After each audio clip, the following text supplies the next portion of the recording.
মদন দা, ও মদন দা, কোথায় গেল কে জানে? মদন দা, ও মদন দা, বৌদি, ও বৌদি, মদন দা কোথায়? বাগানে? আপনি কি মৌনব্রত করেছেন? করুন।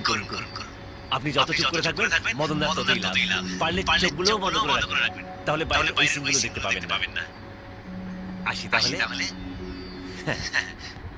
তোর গাল দুটো না পুরো পাউরুটির মতো, তোর আঙুলগুলো পিঙ্গা। তুমি মদন দা পড়ে যাবো তো। চলো আজকে কোটাটা দিয়ে দে। কে যদি দেখে ফেলে? দেখো পাড়া পরিস্থিতিতে কেমন মাথা ধরে শুরু হয়ে গেছে।